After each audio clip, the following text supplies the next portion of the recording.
Pessoal, boa noite. Então vamos ao nosso briefing, primeiro da semana 10 de junho. Agenda do presidente, às 8h30,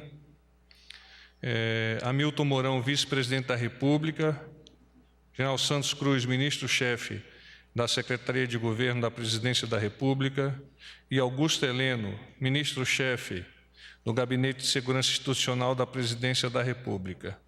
Eles trataram de despachos internos, normais, na atividade desses ministros para com o presidente. Às 9h, senador Isalci Lucas, do PSDB do Distrito Federal, vice-líder do governo no Senado Federal. O senador fez a apresentação de projetos de sua autoria sobre a área de educação. Às 10h45, o secretário Marcos Sintra, da Receita Federal, e o general Joaquim Silvio Luna, que é o diretor-geral brasileiro de Itaipu, vieram cumprimentar o presidente, especialmente o general Silvio Luna, porque naturalmente tem a sede em Foz do Iguaçu e quando aqui em Brasília se encontra, oportunamente vem ao encontro do nosso presidente. Às 11h, o ministro Abraham Weintraub, da Educação, despachos internos do MEC, o ministro Paulo Guedes, como de costume, às 14h, com despachos para tratar do relato semanal da situação econômica do país, em especial da nossa nova Previdência. E às 16h, o presidente da República participou da cerimônia comemorativa aos 20 anos de criação do Ministério da Defesa e a imposição da Ordem do Mérito da Defesa. Eu vou trazer novamente a apreciação de vocês algumas ideias a respeito da viagem à Argentina, particularmente os resultados. Então, o presidente Bolsonaro acredita que a visita de Estado à Argentina, na última quinta-feira, teve avanços concretos e a certeza de que os laços entre ambos os países saem fortalecidos pela disposição em cooperar cada vez mais em prol da liberdade e da democracia em nosso continente. O presidente foi recebido pelo presidente Maurício Macri, pela cúpula do Congresso argentino e pelo presidente da Corte Suprema daquele país. Participou ainda de seminários sobre indústria de defesa e de encontro com empresários. Foram assinados entendimentos sobre os seguintes temas: ciência e tecnologia, pelo intercâmbio de energia elétrica e cooperação em bioenergia, em relação a biocombustíveis líquidos e bioeletricidade a partir de resíduos agrícolas. Na área da mineração, no tocante à criação de um marco regulamentar para projetos de exploração mineral, na área de defesa, em especial no intercâmbio de tecnologias aplicadas em sistemas de armas, e na área da cooperação nuclear, com ênfase no desenvolvimento para uso pacífico. A visita conferiu oportunidade para discutir-se estratégias para um Mercosul mais aberto e capaz de inserir-se nos fluxos mais dinâmicos do comércio internacional. Nesse sentido, foram discutidos avanços na negociação de área de livre comércio entre o Mercosul e a União Europeia. Informações recentemente divulgadas pela imprensa. Em relação às notícias referentes ao vazamento de informações sobre a Operação Lava Jato, o presidente da República não se pronunciará a respeito do conteúdo de mensagens e aguardará o retorno do ministro Moro para conversar pessoalmente, em princípio amanhã. Ministério da Defesa. O Ministério da Defesa completou nesta segunda-feira 20 anos de existência. Ao longo desses anos, o MD e as Forças Armadas brasileiras amadureceram institucionalmente e desenvolveram programas e projetos tecnológicos com avanços significativos que ampliaram a cultura de defesa nacional e estabeleceram novos patamares de dissuasão no concerto do subcontinente sul-americano. O principal legado da pasta os principais legados da pasta são as operações conjuntas entre Marinha, Exército e Força Aérea, uma integração fundamental para potencializar as capacidades de defesa do Brasil.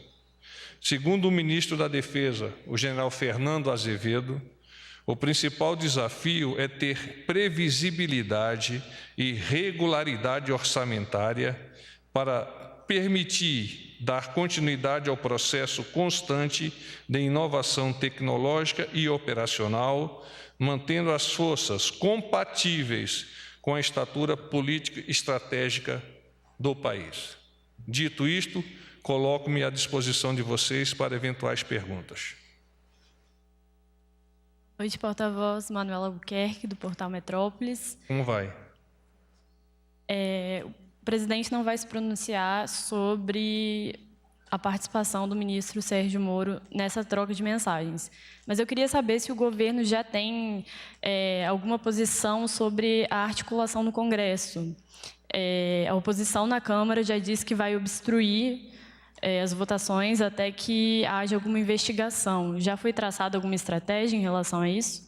Como o nosso presidente não teve oportunidade de compartilhar o conhecimento dos fatos junto ao ministro Sérgio Moro, por consequência, o governo não tem nenhum planejamento de momento para o fato que você trouxe à nossa apreciação. Boa tarde, porta-voz. Jussara Soares, do Jornal o Globo. Tudo bom, Jussara? Tudo certo. Porta-voz, eu tenho duas perguntas. O presidente, ele leu as reportagens e teve acesso às mensagens que supostamente teriam sido trocadas entre o ministro Moro e o integrante do MPF? Essa é uma pergunta. Desconheço. Tá. E minha outra questão é sobre o Código Florestal. Na semana passada, o senhor disse que o governo avaliava ainda se faria uma nova edição do MP ou não. Queria saber se isso avançou, se já tem uma determinação do que vai ser feito. No que se refere ao Código Florestal, os assuntos que estavam contidos nas medidas provisórias que caducaram, que é o tema que você trouxe à nossa apreciação, que caducaram no Congresso, já estão sendo analisados pela área técnica dos ministérios e juridicamente pela Casa Civil, a fim de que, após esta análise, seja tomada a decisão sobre uma reapresentação ou não. Boa noite, porta-voz. Débora Bergamasco, do SBT. Tudo bom, SBT. Débora? Como vai? Eu gostaria de saber se o senhor tem alguma informação de quando vai acontecer, e se vai acontecer, a assinatura do pacto entre os três poderes.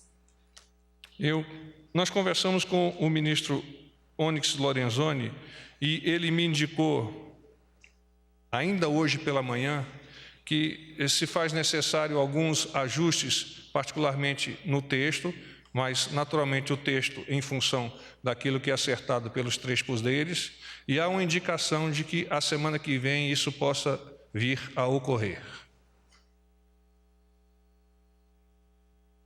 Boa noite, porta-voz. Fábio Murakawa, do Valor. Fábio? Tudo bem? Tudo bom? Eu queria saber se o presidente da República conversou com o ministro Sérgio Moro, se já o chamou para uma conversa amanhã sobre esses vazamentos.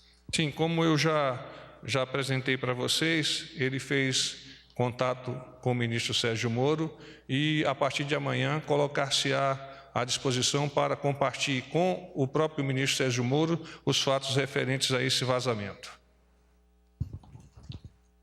Boa noite, porta-voz. Carla Araújo, do Valor Econômico. Tudo bom, Carla? Tudo bem. Só também complementando a pergunta do pacto, o que exatamente são esses ajustes que devem ser feitos? Porque quando o pacto foi lançado, teve uma série de críticas em relação principalmente à participação do Supremo, e, enfim, com certeza o pacto vai sair ou há a chance dele não sair mais? Essa é a minha questão. Obrigada. Eu vou ser um pouco mais mais pragmático, o presidente e ministros do governo, em especial o ministro Onyx Lorenzoni, mantêm o intento de buscar um pacto para que as principais necessidades da população brasileira sejam colocadas em prioridade nas discussões e nas decisões dos 3 poderes nacionais. Em relação ao prazo, como eu já adiantei para a Débora, nós temos uma previsão ainda a confirmar-se de que na semana que vem a efetivação desse pacto se faça por meio da firma do documento. Porta-voz, boa noite. Rudá Moreira, do SBT. Tudo bem, Rudá? Tudo bom. Porta-voz, houve uma agenda, como toda segunda-feira, o ministro Paulo Guedes veio ao Palácio do Planalto. Queria saber o que foi tratado, o que pode ser revelado dessa pauta, desta segunda-feira, especificamente se foi tratado da questão de estados e municípios serem incluídos na reforma da Previdência ou outro aspecto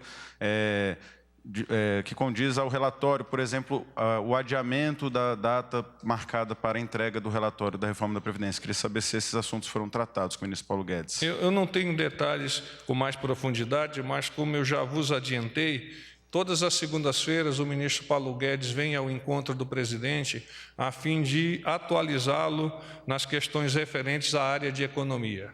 Naturalmente, por estarmos debruçados sobre o momento em que vivemos, da nova Previdência e de outros temas relativos à área de economia, isso foi discutido sim pelo presidente e o ministro Paulo Guedes. Boa noite, porta-voz. Luiz Fara Monteiro, do Jornal da Record. Tudo bom, Luiz? Tudo bem. Porta-voz, sobre essa conversa prevista do presidente com o ministro Sérgio Moro amanhã, qual a expectativa do presidente? Ele vai discutir sobre veracidade dos diálogos, isso vai surgir uma nota de apoio do Planalto para o ministro Sérgio Moro? O senhor acredita que, no decorrer da repercussão, isso pode comprometer a eventual indicação do presidente para aquela vaga no Supremo Tribunal Federal? Qual a expectativa do Planalto para essa conversa com o ministro Sérgio Moro? O presidente não me adiantou, naturalmente por não ter tido a oportunidade ainda de avançar com mais profundidade junto ao ministro Sérgio Moro sobre o tema. Então, a consequência de não adiantar-me é eu desconhecer eventos que podem vir partir da conclusão deste encontro. Então, seria, da minha parte, apenas suposições se eu citasse qualquer que venha a ser as nossas expectativas. Porta-voz, boa noite. Romualdo, da Rádio Jornal. Tudo bom, Romualdo? Eu estou de pé, só para o rapaz pegar ali, tá? Ah, que ótimo, então. Paz, o senhor? Paz e bem. Olha, amanhã os governadores vão estar aqui em Brasília tratando, entre outros assuntos, da reforma da Previdência e do Pacto Federativo. Eu conversei com 3 deles e, pelo menos, os 3 com os quais eu falei estavam ansiosos esperando um telefonema do presidente Bolsonaro para uma conversa. Ou seja, o que o Palácio do Planalto espera dos governadores com relação à reforma da Previdência e se o presidente vai chamar os governadores amanhã, pelo menos para um cafezinho. Ah, que ótimo, então. Nós temos aqui, com relação a essa reunião, segundo o secretário de Previdência e Trabalho, Rogério Marinho, abro aspas, estamos no momento de imperar. Tem que ter conversa, tem que ter negociação. Ou se tem um clima de entendimento e de compreensão por parte de todos, de que a reforma não é de ministros nem de partidos, mas do país, ou não se chega a lugar nenhum. Fecho aspas. Para o secretário Marinho, não adianta resolver a situação da União e deixar estados e municípios na situação que estão. Ele avaliou que a Previdência será o alicerce de todas as futuras reformas, sobretudo a tributária. O secretário reconheceu, no entanto, que há uma questão política a ser enfrentada, já que deputados estaduais temem arcar com o ônus político de aprovar o texto nos estados, tendo em vista que as eleições municipais ocorrem no ano que vem. É necessário, portanto, o empenho dos governadores, e aí vai efetivamente a resposta, para defenderem junto aos parlamentares estaduais e municipais a integralidade do texto que foi aprovado na Câmara e no Senado. Por consequência, o nosso presidente coloca-se à disposição para compartilhar percepções dos governadores e reforçar, pelo que nós percebemos, essa posição que é de apoiar o projeto do governo e incluir estados e municípios no documento final. Boa noite, porta-voz. Lisandra Paraguaçu, da Reuters. Como vai? Tudo bem? Tudo bem. O senhor teve chance de verificar aquela questão que eu levei para o senhor do México, da questão da imigração? Eu enviei há pouco, ela colocou uma questão a respeito dos Estados Unidos e México, e mais a participação do Brasil e do Panamá na questão de imigração e os efeitos dessa imigração junto aos Estados Unidos. E eu reenderecei a solicitação dela ao Ministério das Relações Exteriores há pouco, em face do tempo com a qual nós tivemos contato, e em breve nós retornaremos a vocês. Se outros jornalistas tiverem interesse, também o faremos por meio da mailing list. Oi, porta-voz, Basília Rodrigues, Rádio CBN, tudo bem? Tudo bem. Só para entender a lógica desse encontro amanhã, o senhor disse que desconhece se o presidente Bolsonaro teve acesso a essas conversas, se ele viu, né, a repercussão na imprensa. Então, por que ele chamou o Moro para conversar amanhã? Qual a importância desse encontro amanhã? A importância é o presidente conhecer do próprio ministro Sérgio Moro a sua percepção e, a partir desta conversa, traçar linhas de ação, estratégias para avançar no sentido de que nós tenhamos o país no rumo certo, em particular no tema economia e, obviamente, outros temas que possam estar tangenciando este tema precisam ser solucionados o mais pronto possível. Jamais foi tocado neste assunto. Paz e bem.